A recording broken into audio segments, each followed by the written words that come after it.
Ladies and gentlemen, welcome to the second ever BTL Exclusive POD, the Super Bowl preview on the Book It Sports Podcast Network. If you guys didn't check out the first one, we could not have had more winners on that puppy, and let's just hope, Jovan, that we replicate that today.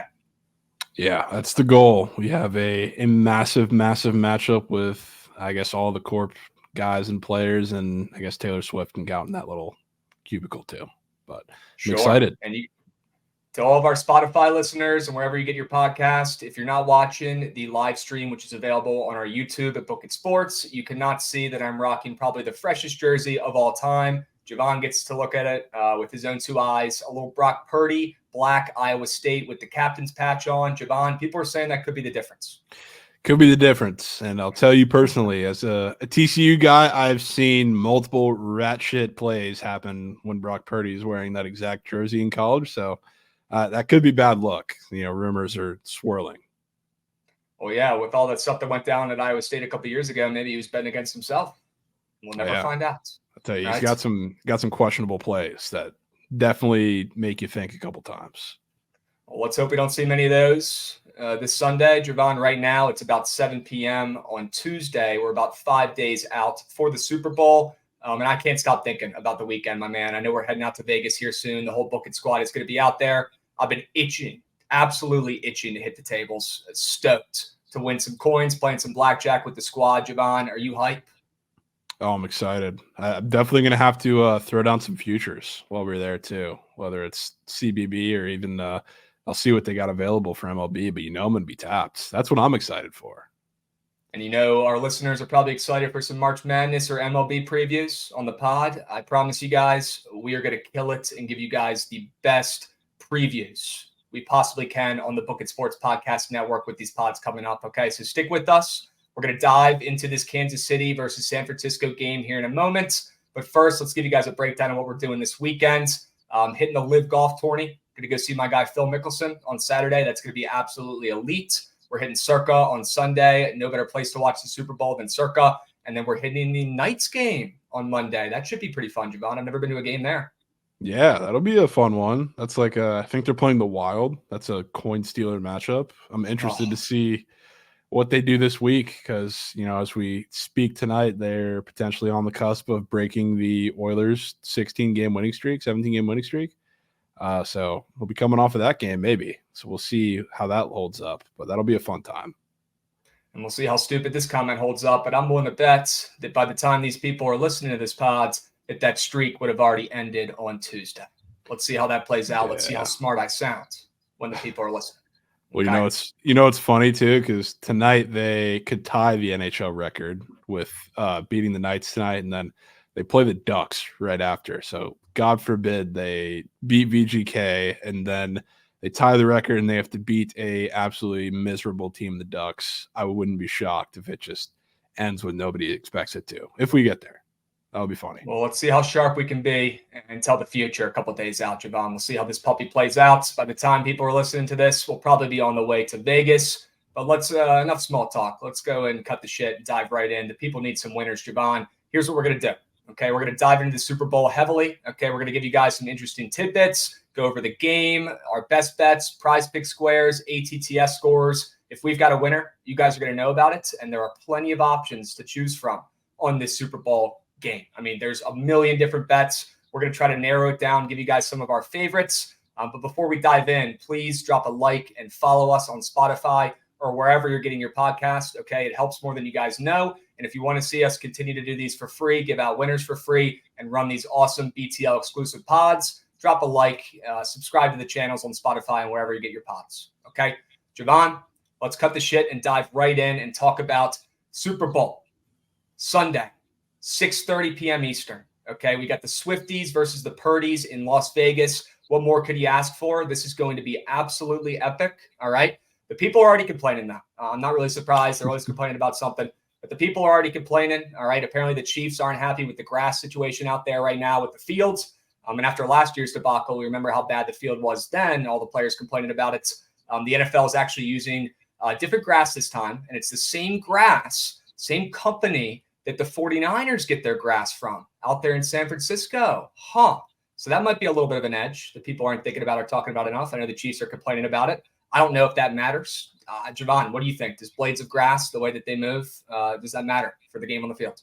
Dude, people act like they're not playing on the same bladed grass. Like it was the same story last year, which I'm not going to sit up here and say like it didn't suck to watch it as like a fan and even or a better, even though I was on the Chiefs, like watching them slip on the D line, not really getting any pressure. You could tell it affected the game a little bit, but they're both playing on the same field. Who gives a shit? And I mean, the Chiefs are the ones complaining, while I know the 49ers have been complaining because they're at UNLV's practice facility and the Chiefs are staying at the Raiders practice facility, which are vastly different. I know that, I guess, alternates every year who gets the NFL facilities to practice on the week of the game, but man, I don't know what we're doing there. Why we can't schedule that different? Like put them at the same facilities. They can alternate throughout the days. Like, what are we doing? They can practice together. That should work out well. Yeah, joint practices, like it's preseason. Yeah, that would be fun. Pretty well. Those are safe, right? Yeah. All right. Nobody ever fights there. Nobody ever fights or gets hurt, right? All right. Well, let's dive in and talk a little bit about the game itself. All right, Jovan. The 49ers, look, let's keep this plain and simple. They have not beaten the Chiefs since back in 2014. I mean, it's been damn near 10 years since the last time they've beaten this team. And Kansas City has won 3 of the last matchups in a row, including a 31-20 win in the Super Bowl back in 2018. I'm sure you guys remember that game. Wasn't ever really that close towards the end. All right, maybe it was in the first half, but Chiefs really pulled away and won that game by 11. And the public really did not know how Mahomes was going to perform on the road in the playoffs this season. But then he goes and rips off back-to-back wins as an underdog to get right to this point, back into the bowl, because that's what he does. He's the GOAT. Surely the Chiefs are going to pay out as an underdog again this weekend. Right, Jovan? Yeah, I bet they will. I mean, it's not even that. It's Mahomes paying out as an underdog for the 3rd consecutive week now in the playoffs, but it's also the 2nd year in a row in the Super Bowl, which, again, I was huge on the Chiefs all last, preseason, and then I eventually even bet on them again in the Super Bowl with a future pending on them. So I was as big a Chiefs slurper as you could get last year, and now this year I'm flipping in this game, surely. I could not be on more of the same page. Okay, I was on the Chiefs, boots on ground with Trent, watching him absolutely in piss at the Super Bowl in Arizona last year with the Chiefs ticket in my pockets as he's sweating out the Eagles. Bad bet. Now we're here, okay, and everyone on earth is betting on the Chiefs. And let's dive into some of those numbers, Jovan, and let's take a look at the sides in total here. At the time of recording this pod, guys, like I said, around 7 p.m. Eastern on Tuesday, about 79% of the bets and nearly 70% of the handle is backing Kansas City on the money line, and around 65% of the bets and handle are backing Kansas City on the spread per Visson. Okay, that's a lot of bets on an underdog, if I could say so myself. And when the spread and money line first dropped, about 2 weeks ago almost, they immediately pulled back towards Kansas City overnight. I'm assuming there was a ton of early action on the Chiefs. And as we look right now, there's still a ton of action right now on the Chiefs. The weird thing is, though, that line has slowly crept back to around where that opener was, Jovan, around -2. Okay, and you can see the MLs are actually starting to get crept up to -130 some places. I'm curious to see if we continue to get reverse line movement in this game as the bets pile in on the Chiefs. Personally, I don't think we're going to get much of a change looking at the splits on these sides in this contest, right? The Chiefs are going to be public. We know that going in. Nobody wants to bet the 49ers and Brock Purdy as a favorite in the spots, and that's exactly why I want to bet them to win. Plain and simple. All right, and let's take a peep at what's going on with that total, Jovan. Over 65% of the bets and handle are currently backing the over right now per Visson, but the total really has not moved much from that 75.5 opener, give or take the hook. All right, so to be honest with you, I was expecting maybe a little bit of movement on the total there, Jovan. Haven't gotten it yet. Probably a good sign for the under.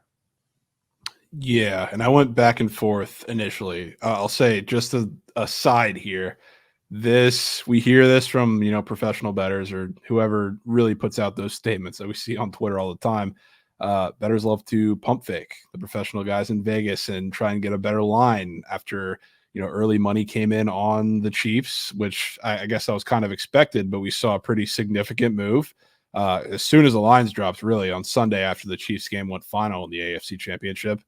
And now it's starting to tick back up to the Niners, which I definitely like to see because that is movement that is not nearly as identical to what we saw last year, which last year it kind of moved towards the Chiefs and settled there for the most part.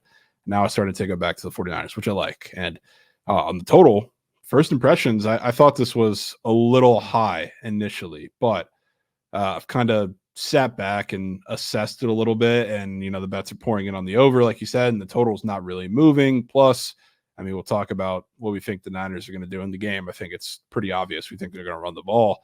I definitely am leaning under. I don't know if I'm going to get there with a bet there, but yeah, the lack of movement seems interesting.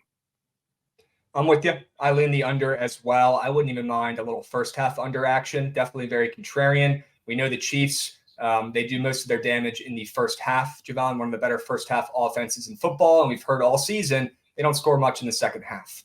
I would be shocked if that trend continues. We see those trends end more often than not in big spots like this when everyone wants to bet what's already happened in the past. I'm looking at this game on Sunday. Okay. And I see both teams coming out slow. I see both defenses causing fits for both offenses overall, but with an edge to the 49ers in that rush game. Okay. The 49ers, if they want to win this game, they have to run the ball down the Chiefs' throats. Okay. If Kyle Shanahan and the 49ers didn't watch, the opportunity blown by the Ravens to just hand the ball to Gus Edwards a million times and try to win the game on the ground instead of having Lamar blow it through the air. And if they watch that and did not learn that they have to just hand the ball to McCaffrey 100 times and have the best player on the field win them this game, then Kyle Shanahan's not the great coach that we all expect, right? And I'm willing to bet that he is. Okay, so I think you're going to get McCaffrey involved early and often. We're going to talk about that coming up here soon. But as pertains to the total, I'm with you on the under. There's a better chance I get to the counter, though, with the first half or maybe even a first quarter cheeky under, because I'm not expecting the offenses to really shine until late, unlike everyone else. Fair enough. Yeah, I think I could be right there with you. I'm intrigued. Now let's talk about the spread skis a little bit here. Okay. Like I said, it opened up around 2, most places, Jovan, and then we saw it pull back briefly, but now depends on where you're looking, and no free ads. Not going to shout out any books here, but a couple of them are, minus 2.5. Most of the lines are sitting at 2, and then there actually is one line sitting at 1.5. Kind of weird. But if that line continues to move, Jovan, as we get closer to Sunday, it's only going to make me more confident in Brock Purdy and the 49ers in this spot. I agree. And I don't think there's really anything that could make me any less confident in the 49ers, which, again, it's a little bit, I guess, playing off of the past couple of years, which, I mean, we did see the 49ers fall short to this I can't say this very team, but Patrick Mahomes in the same spot in the Super Bowl as in Miami a little bit ago. And then we saw the Chiefs come out victorious as underdogs, both in the last Super Bowl and, the last couple of weeks here. So I guess they're kind of playing this underdog role now just because this is the line that's set by Vegas, which I think the line is pretty telling, to be honest. And I don't know what they kind of view it as, but that's the story we've been kind of hearing the whole week, that they're embracing this underdog mentality like nobody's ever called Patrick Mahomes the best quarterback of all time or anything. So, yeah, no chance that Brock Purdy comes out victorious over, the new GOAT of our generation. How can I make this sound as least corny as possible, Jovan? The Super Bowl is the sportsbook Super Bowl, okay? This is the biggest week the sportsbooks have of the year. They've got their A-team on these lines, okay? They've got extra people working. I'm sure it's, late hours. They're moving these lines. They're moving these player props. They're moving everything more than we've ever seen. And that's because they know that this event is a cash cow. And ladies and gentlemen, we're about to be on the way to Las Vegas. By the time you're listening to this, we will be en route. And when we pull up and land at that airport and you see all those shiny buildings on the way, they don't look like that by bets like Kansas City, ML, and the Super Bowl paying out at plus chicken. Okay, I hate to say it. I hate to pull the card of, bet lines and not teams. I wish I could give you guys more of a football reason, but if you bet off of football reasons only, you are not a profitable bettor, and you are no friend of mine. Okay, so you got to look at the lines. You got to understand that the books aren't losing money on this game. And if we're seeing, close to 70% of the bets and the handle backing the Chiefs on the spreads, you guys know where you should probably put your coins. All right, I'm going to be all over the 49ers in this game. We're going to talk about best bets towards the end, so stick around, okay? But Jovan, it's a no-brainer. 49ers.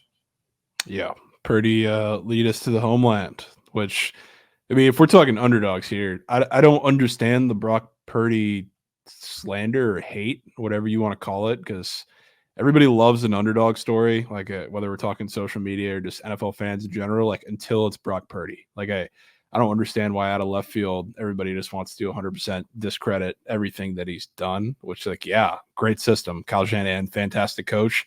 Can't discount McCaffrey, can't discount Devo, Kittle, Ayuk, any of those guys in the system that he's in, but it's pretty impressive. And you can't look at this 49ers team and say, even though, Jimmy Garoppolo did get them to the Super Bowl, it is night and day what they're able to do with this offense with Brock Purdy. So I'm excited to see him on the biggest stage. I think he's going to impress a lot of people. But with all that said, it's a CMC game. Ooh, that could be a perfect segue into talking about some PrizePicks squares, Jovan. Why not us? You down to hop in? Of course Let's do it. Let's do it. All right. Jovan, speaking of the GOAT, the best player on the field, besides maybe Patrick Mahomes, and maybe you can even make an argument, Christian McCaffrey. Okay. And he has a prime opportunity to thrive in this game because, like I've talked about all week, there's only one way to beat this Chiefs team, and it certainly isn't through the air. Probably not going to be Brock Purdy throwing 4 touchdown passes. And I'm sitting here wearing his jersey. You guys can't see it, but I am. Okay. Look, they're going to have to run the ball 30 times with Christian McCaffrey in this game. Jovan, what is your best angle targeting him as he leads this 49ers team to the promised land? I'm going to go over rushing receiving, which as we speak right now is at 127.5. That's my favorite play for Christian McCaffrey. So I think you touched on it a little bit earlier, like the Ravens last week, which we talked about the same thing. Like I'll say this right now. If the Ravens run the ball 20 times with whatever combination of Gus Edwards and Justice Hill, they'd win that game. And they got into like a dick swing competition, basically. I don't know if it was like some kind of movement that they were just like, okay, we're going to stick to the Chiefs defense and let Lamar really beat us. That didn't happen. When the reason that we've been, or at least I've been pretty bullish on the Ravens all season is because I didn't think Lamar could make the throws when it counted. And whenever the offense, like the onus was on his arm in the passing game, that they haven't really been in that situation where he can get it done. So the Ravens, for whatever reason, put that burden upon themselves to make Lamar throw the ball or have Lamar throw the ball against the Chiefs defense that is really damn good to try and beat them. So again, I don't know if it was just like a statement to try and prove, hey, Lamar's the guy, big playoff game, get the weight off his shoulders. But I love the fact that not only has Kyle Shanahan been through this before in the Super Bowl, but they also did this a little earlier in the season where the 49ers did the same exact thing, and it was against the Ravens, which the Ravens' run defense, I would say, is much better than the 49ers or than the Chiefs that they're going to be facing this week. But if they were to run the ball in that game more consistently, that Monday Night Football game, that game wouldn't have gotten out of hand. The reason that Brock Purdy threw, frankly, a lot of fluke interceptions because they made him throw the ball so many times against a secondary that was waiting in arms to make every single play, every single tip pass, every single pressure, all of it. So they've already been through the same exact thing that the Ravens just did and fell to the Chiefs at. So not only do they have the example that the Ravens just had for them in the AFC Championship, but they have their own. So like that's the whole blueprint here. And the Chiefs, like I talked about, the run defense is bad. And 49ers is actually not that great either. I'll talk about that in a little bit. But Chiefs' defense is bad. They are susceptible to a lot of power run schemes, which, again, talked about it last week with Gus Edwards, who, if they would have given them the ball, I mean, him and Justin Hill combined for 6 carries, which is flat out unacceptable in a game that was competitive for as long as it was. Christian McCaffrey is actually going to get the ball 20 times in this game.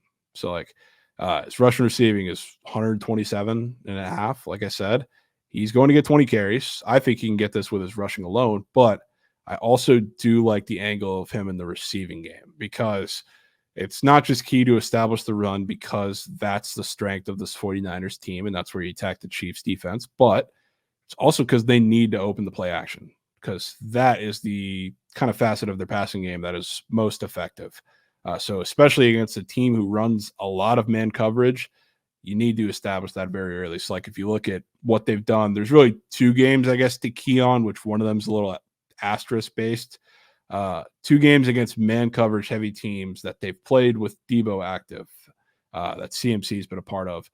Against the Cowboys, which that's the asterisk game because it was a blowout, so everything kind of got out of hand very quickly, and they had defensive scores and Dak threw picks, whatever you want to call it. CMC ran the ball 19 times. He wasn't crazy effective, but they also had Elijah Mitchell in the fold, 19 rushes for 51 yards. 2 receptions, 27. But the big one, we were there, Jags game, ran the ball 16 times for 95 yards, but also had 6 receptions for 47 yards. So against man coverage, they're not shying away from using Christian McCaffrey in the pass game as well, but they also got to establish the runs. I really didn't expect to be all in on probably the best player not named Patrick Mahomes in this game, or most important, you could say, but I'm doing it no matter how many people are on him, which honestly, just from talking today, because it's Tuesday, it seems like Debo is the only person playing in this game.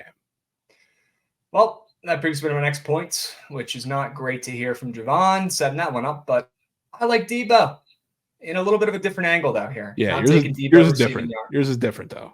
Okay, not taking Debo catches like every other square on earth. All right, we're targeting Debo in a way that people can't even comprehend, but it's probably the sharpest angle you could potentially take Debo at. All right, I love his more than 17.5 rushing yards in this game, and let me tell you why. All right, Jovan, if you're going to beat the Chiefs, how do you beat the Chiefs? You run that damn ball. You run the dang ball. Okay. And I'll tell you what, the stats back it up. They are right above the Commanders in the bottom 10 in the NFL in giving up yards per carry. Okay. So they give up absolutely fat runs left and right. And who better to take advantage of that than the explosive Debo Samuel coming off a week of rest? Okay. Nobody else needed another week of rest besides probably him and Brandon Ayuk more. Okay. Debo needs that week off. He's going to be coming into this game fresh. And we've seen what Kyle Shanahan has done with Debo in the playoffs in years past. In the playoffs, he uses Debo almost to give McCaffrey a break back there as the backup running back, and it's worked out greatly. If you look at his chart on PrizePicks, it doesn't look like it's a great play, his more than 17.5 rushing yards, because it's red as heck. But I'll tell you what, the game plan for our guy Kyle Shanahan, who might be one of the sharpest coaches in the league, still trying to prove that to people against, the OG GOAT, Andy Reid, he's going to craft up and script some unbelievable play calls for Debo, not only in the passing game, but mainly in the rushing game, Jovan. And I really do like his more than 2.5 rushing attempts. It's juiced on the books up to -150. I'll be playing that on the books, but on PrizePicks, I'm in love with his rushing yards. It got bumped up twice from 15.5 to 17.5 at the time of this pod. And I've already seen it. Him breaking free and running loose, maybe even finding the end zone. I don't know, but the points have to come from somewhere. And I can see Debo doing that as well. And we'll talk about ATTS here in a moment. But Debo is going to get more than 17.5 rushing yards in this contest. They're going to give him the ball way more than people expect. The last time these guys played in the Super Bowl, he soared over this, and they used him as the second weapon in the backfield. Don't be surprised when they do it again on Sunday. Yeah, and I was looking at this after you talked about it a little earlier because, yeah, he did have that long jet sweep that I think he took initially in the Super Bowl, and then he had 2 more rushes to account for those 53 yards. But when you look at how they used a bunch of his weapons, which it was Debo, you obviously had the main guy Mostert, it was a little by committee, you had Tevin Coleman in there, you had Jeff Wilson. They were used pretty variably. If you look, like they had 12 carries for Mostert, Debo with 3, Tevin Coleman with 5. Then even not that this is relevant to Debo rushing yards, but in the receiving game, Juszczyk had 3 catches. Jeff Wilson, Tevin Coleman, Raheem Mostert all had a catch. So Kyle Shanahan is going to get very creative in this game, which I think first you're going to see a pretty simplified game plan. They're going to run the ball down your throat with McCaffrey, but after the Chiefs make some kind of adjustments, which we've seen, every week, really in the second half of the season, something's going to have to get different. So I like that angle, and I think it's going to be possibly something that you see maybe later in the first half that they go to. Okay. W's. Love it. All right. We've talked enough about some of these PrizePicks squares. A couple honorable mentions that I feel like we should note before we move on to ATTS would be the interception squares. I feel like we have to touch on these. They have the combo up for 1.5. They also have them both up separately. I have a weird feeling in my gut that Patrick Mahomes is going to throw a pick in this game when nobody expects it. All I've heard all week is how well he takes care of the football. He doesn't throw picks in the playoffs, and the 49ers defense is overrated and the Chiefs are better. Well, I'm sure they've been hearing that, and the coaches have been telling them that all freaking week, and the 49ers defense is going to show up when nobody expects it on Sunday, and they're going to get a pick against Mahomes, which he never does in the playoffs. Jovan, maybe it's just targeting that Mahomes more than half an interception, but I want your thoughts on that combo before we move on to the ATTSs. Man, the combos, they have those up or have had those up sometimes in NFL games themselves, but I guess sometimes also between like college and NFL with the little PP specials tab. But when they put those up, it's been sketchy. Those have been ones that, unless they're like super, I think there's been one time where like it was a very obvious, under, or I guess obvious over more than, with guys coming off of like 3 picks each the previous week. But other than that, when they put those up, it is usually screaming that 2 picks are coming from somewhere, even if it's both from one guy. So I would certainly have to lean with that more then. And All right. while we're talking and wrapping up here, do we have any Chiefs players that we're targeting at all? Oof. Do you have any in your back pockets? I do. What do you got? Hit the people with the Chiefs prop. Yeah, well, this is one in the books. I have a guy that I targeted last week, which hit at the time that we were recording this. But I think the number moved up and not everybody cashed on it. But Justin Watson taking his longest reception this week. Yeah, okay. 12.5, which he's a hit or miss guy in terms of like he may only get one catch in this game. But while we're talking about it, Rashee Rice and Travis Kelce, they absolutely dice zone coverage. And you know what the 49ers, they play zone coverage, and you know what they did in the second half, I guess maybe a little later of the Lions game. They switched to man coverage because Jared Goff was dicing that zone coverage. So at some point in this game, they're going to switch to man. And the Chiefs, when teams do that to them, they're very quick to identify it. Mahomes is very quick to identify it and check out of a play or check to a play where it's a man beater. And you know who's been one of the big man beaters? It's been between 2 guys. Marcus Valdes-Scantling, who's actually gotten a lot of playing time lately and caught a couple bombs, and Justin Watson. And when you look at what he's done against teams that play a lot of man coverage, which again, the 49ers are not, but at some point they're going to have to be, he's catching bombs. So I think he's going to catch a bomb in this game, whether it's a shot deep or maybe something very early that Mahomes identifies. Okay. Very interesting angle going back to the well with your guy there on the Chiefs. And it's also interesting to note that he got bumped up on PrizePicks for his receiving yard square as well. He's up to 17.5 receiving yards. So good sign. Which is weird. He hooked under his final closing lines last week. So interesting to see him a little higher. Very interesting. Well, plenty of PrizePick squares, plenty of props if the people want to bet them on the books instead. Let's move and groove onto ATTS scores, Jovan. Me personally, I don't have many. I've got one angle I'm targeting. I do like the under in this game overall. Typically, if you bet the under in the Super Bowl, you're making money, okay? Because everyone on earth is taking the over, and especially in this spot, seeing all those bets come in on the over and really no movement on the line is probably a good sign, and we don't want to be putting all of our eggs into the ATTS baskets. But that doesn't mean there might not be, 1 or 2 guys to target here, Jovan. Is there anybody looking at you funny? Yes, which I guess this kind of relates a little bit back to PrizePick squares, because there is a guy who does have one of my favorite squares of all time on the board, little running back receiving square, which got bumped up, which you don't see too often, but it could be injury related. So Jerick McKinnon is looking like he's not going to play. As of today, while they're in media day, Andy Reid said that is looking like slim chance that he's going to be on the field. So you know who's that running back too? Behind Isaiah Pacheco? Guy who's been there before. Clyde Edwards-Helaire, which is a crazy shout. Unbelievable shout out. You're telling me that people are supposed to tell Clyde Edwards-Helaire to find pay dirt, Jovan? You better sell this. Yeah, well, basically, when we talk about what I'm talking about with Justin Watson a little bit, when the Niners are going to play a lot of zone coverage. That's what they're going to do. That's when their team is at their strongest. Their defense is at their strongest. They're going to switch to man at some point.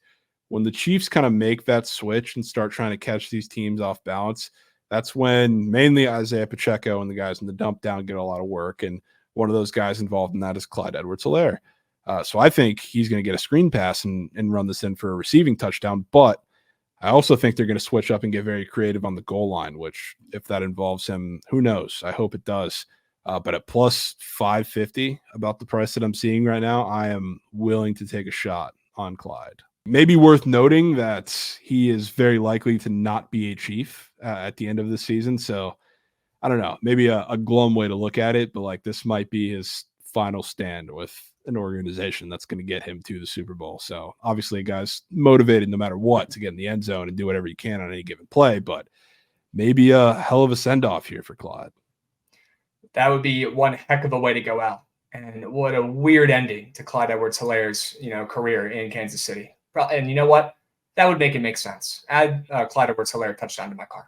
Okay, that's so weird. It just might work. All right. Let me go ahead and target my guy here, Jovan. I'm going to go with the guy who always comes up making the big plays for the 49ers. He might only get 1 or 2 big-time catches a game, but I feel like every single time he does, it is the biggest play of the entire game for the 49ers. You probably know who I'm hinting at here. Jauan Jennings, value play at plus 700. Wouldn't it be a perfect storybook ending here if he finishes off the season with a touchdown coming through for the 49ers when they need him the most? I've already seen it. Jauan Jennings is finding the pay dirt and the end zone on Sunday afternoon, plus 700. You can find him at. Talk about a value play. Yeah, I love that. And I was debating going to him in some form in this game. He's just the guy, like you said, every big third down, every play that, puts the game in balance, he just comes up with a catch, even if he's the guy who's, that's his only catch or only target of the game. It's like in the back of my head, I kind of think he's going to be a pretty big factor. And I was thinking about going to him for a touchdown. You might have just sold me. There we go. Well, I'll meet you at the cash counter. All right. Lock in those plus 700 tickets now before it's too late. Maybe by Sunday, this could be a plus 200, maybe even minus money. Who knows? Possible. Maybe we're moving lines out here. Minus 800. Sure. Minus 1,000. I bet. Pair that with Christian McCaffrey anytime touchdown score. That should be a good lock. Yeah. I'm going to be taking him first half touchdown score. Oh my gosh. Okay. There you go. First half tutty score. Christian McCaffrey chat. Looking for a cheeky prop. There you go.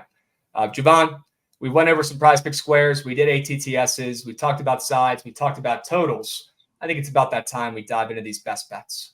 Let's let the people know one play from each of us, one winner, meat on tape, if you want to call it, that the people can rely on. We're not talking about a guarantee. We're not talking about a lock, all right? But our favorite bets, probably our biggest bet that we are in love with and cannot stop thinking about.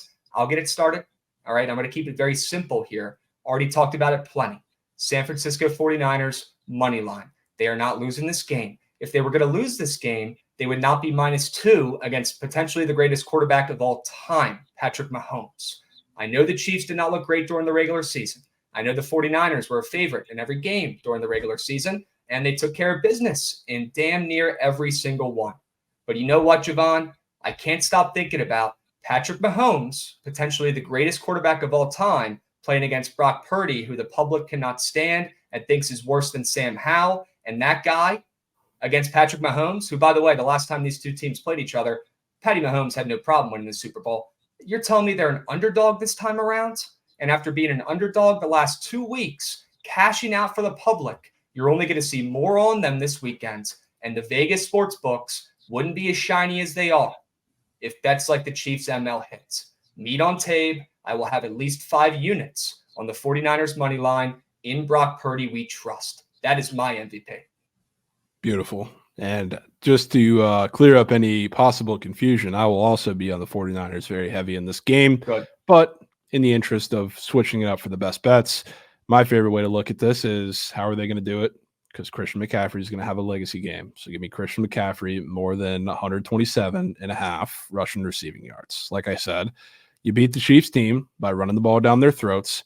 And Christian McCaffrey is a guy who can not just do that, but he's going to be an asset in the receiving game as well. Brock Purdy still is a very young quarterback and a quarterback that needs to settle into a game. So I can guarantee you early in the game, you're going to see some McCaffrey targets whenever they're passing the ball. But they already have seen the blueprint of exactly how not to play against a team like Patrick Mahomes and the Chiefs. The Ravens gave them that blueprint. Kyle Shanahan gave that blueprint himself against the Ravens in the regular season. They know they got to run the ball in this game. And there's not going to be any other game script, any way to cut it, even if they go down early in this game, which I don't think they do. But they're going to be dedicated to this game plan. So I'm sticking with a CMC legacy game.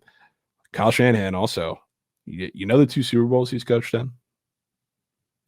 Well, I know the second one was the loss 31-20 to the same Chiefs team, huh?